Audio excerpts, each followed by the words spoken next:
word perfect. Peace, whose mind is stayed on thee, because he trusted in the Lord.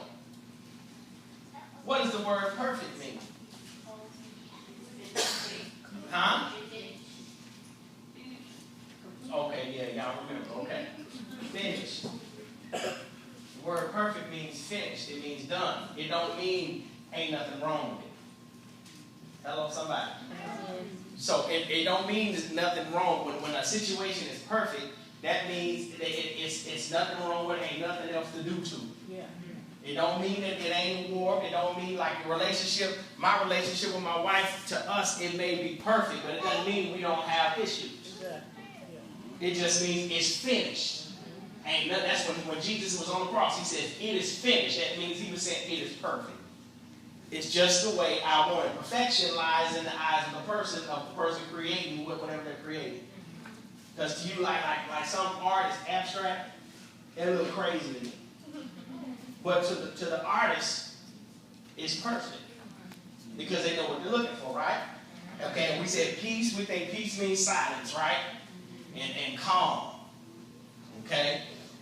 In Hebrew, we know the Hebrew word for perfect is shalem. That's S-H-A-L-E-M. The Hebrew word for perfect is shalem. Now, the Hebrew word for peace is shalom. S-H-A-L-O-M. Means nothing about quiet. Means nothing about no worries. The word peace in Hebrew means healthy. Means healthy. So when we're saying in our relationships that I made my peace with a person, or we at peace with each other, we cool. But the real question is the relationship healthy? Right.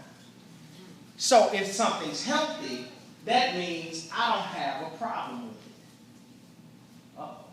When something's healthy, that means I can go to it and come back with no problem. Yeah.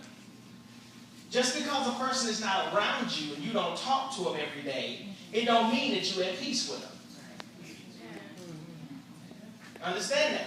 So the question is your relationship healthy with that person? I know I don't talk to them all the time. Okay, if you don't talk to them all the time and you got to think about it and you're mad and you're agitated and you got to work yourself up to talk to them, that relationship is not in peace. Why? Because it is an unhealthy relationship. Uh-oh. So now some of y'all know, so we got to stop using words just because we think that's what it means. Peace has nothing to do with you being in a quiet place. If that's the case, it's people in prison ought to be in peace. When they go to solitary confinement, you think they're in peace? That's quiet. Sometimes quiet is frustrating. Yes. You wish somebody would come and talk to you. Yes. Now,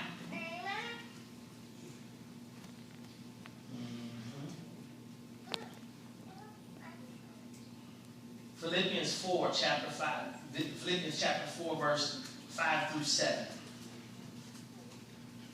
And then I'm going to skip down here in my notes.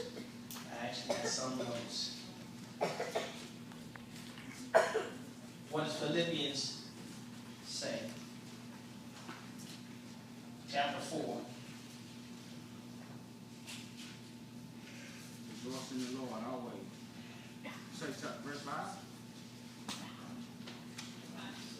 5 through 7. Let your moderation be known unto all men. The Lord is at hand. Be careful for nothing, but in everything, by prayer, supplication, thanksgiving, let your requests be made known unto God. And what? And the peace of God, which passes all understanding, shall keep your hearts and minds through Christ Jesus. So in other words, when you pray about something, bring all your supplications unto God and the health of God. Oh, that's good. The health of God that surpasses all understanding. When somebody has been sick with a disease for so long and they're healed, that's the health of God surpassing all understanding. The doctor said that this was this. But you spoke health in their life. Really, you speaking health, you're speaking peace in their life. Because somebody that's healthy, they're more peaceful. You missed that. See, watch this. A person that's been struggling with something, going back to the doctor every single day about this, or that. They don't know what's going on. Something they don't know if they're going to have surgery or if they're going to have to be on medication and something will have to get cut off. But then when they go back to the doctor and the doctor tells them something happened, you got a clean bill of health now. What takes over? Peace. Why? Because all night long, this is what I've been worried about. All week long, this I've been telling people to pray for me on. I've been struggling with this. I've been thinking about this. I've been thinking about that. Just imagine how much of their mind have been set free because the peace of God, the health of God, has now overtaken their bodies. You get that? So a lot of us, we say we're in peace, but we're in pieces because a piece of our mind is over here. A piece of our mind is over here. A piece of our mind is here. A piece of our mind is there. A piece of our mind is here. Yeah, I can sin in this area, but I'm going to be good over here just as long as the two don't ever come together. I don't have to like them, but I got to love them. Wait a minute, where does it say that? It's easy to love somebody that loves you. Yeah. It's easy to give to somebody that's always giving to you. It's easy to do the things that's normal that even evil people can do. Jesus even spoke of that. He was like, he said anybody can do that. Anybody can love who love them. Anybody can treat right who treat them right. But can you treat the people right that have treated you wrong? Oh my God. See, I'm going to push some of you. You're going to get on the phone between now and Sunday, and you're going to start making this peace trail. You're going to be the person that's going to go to the person that you feel, that you know you don't have a healthy relationship with, and because you want to be in God's will, in your mind and in your heart, what are you going to do? You're going to make that call. You may not like it, but you're going to have to force it. You're going to have to fight it because it's the enemy that's going to make you say, no, they did you too wrong. You shouldn't. No, you shouldn't. They ain't going to talk about you. So what? They talked about Jesus. I need to get peace in my life. I need to be healthy. I don't care what they do. I need to be spiritually healthy in my own self. My God, that's good. Spiritually healthy. So if I'm spiritually healthy, that means I have the peace of God, regardless of what's going on in my life. I'm at peace. Regardless if my bills are not paid or not, I got peace. Regardless of everybody running around screaming, acting a fool in the house, I have peace. Regardless if I have a check coming in or not, I have peace because I am healthy with God. If I'm healthy with God, then I'm not trusting on my own abilities. I'm trusting on His health. And His health will never fail. Oh, God. He ain't got nothing. He ain't got to ever worry about getting sick. And so if I have His peace, I am perfect. He said He will keep you in perfect peace, whose mind is stayed on Thee. He'll keep you in perfect peace, whose heart is stayed on Him. Then we establish that the mind and the heart are two in one. So He said, if I have your heart, I will keep you in perfect peace. If I have your mind, in other words, I can control what you think. You think about me first. You put me up here, everything else down there. And if you got me up here, you have nothing to worry about. Is this helping somebody? Talk to me then. Is it helping you? Say, yeah. Okay. Now, perfect peace. And so now I know my heart. We dealt with the heart in the first one. We dealt with, what was the first topic? Y'all remember?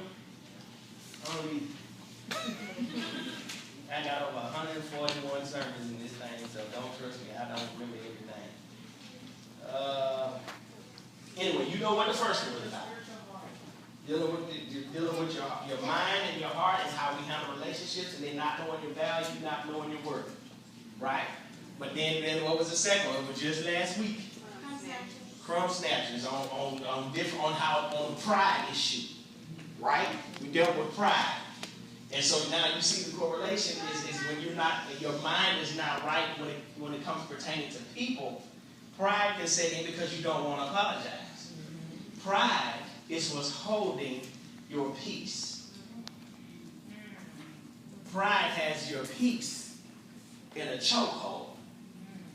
So you have to get around pride in order to get peace. No, not get around it. You got to go through pride in order to get peace. Get the peace that belongs to you. It's yours. Say that. It's mine. It's mine. Do you believe that? Yes. That sleep that you miss it at night. That what got you not wanting to answer your telephone because you don't know what's about to happen. Or when certain people call, you kind of run from the phone call. That peace that you miss it is yours. The question is how did you give it away? Did nobody steal it? Ain't nobody stole nothing. Everything that the devil stole, no, he ain't stole nothing. He ain't stole nothing. He may have pushed you hard enough to where you gave it to him. I said something this past Wednesday that I don't know if y'all heard this or not. I'm preaching against Sunday, so people that are low, they have to fight high. In other words, they got to fight somebody that's above them in order to pull those people down to their level.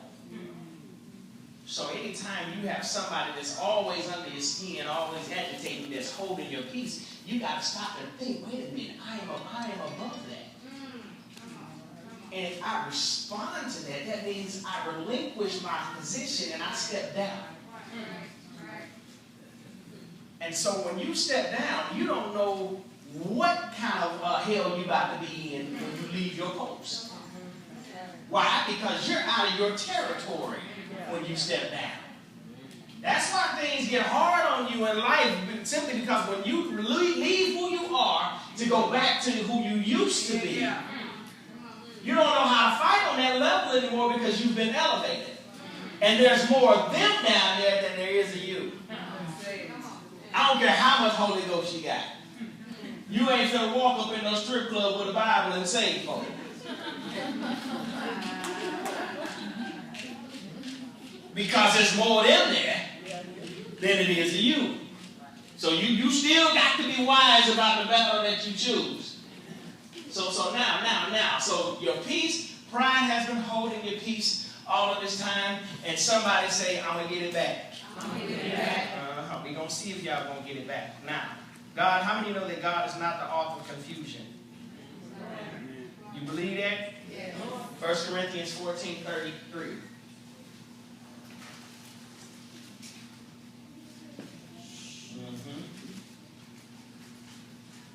What does it say? 1 Corinthians 14:33. God is not the author of confusion, but of peace, as in all churches of the saints. God is not the author of confusion, but of peace, as in all churches of the saints. That didn't leave out no church. But it did specify in all churches of the saints. So that tells you that there's always a bunch of confusion at your church. God is not the author of confusion, but a God of peace in all the churches of the saints. Now, let's get the church out of the building. And let's put the church where it's supposed to be.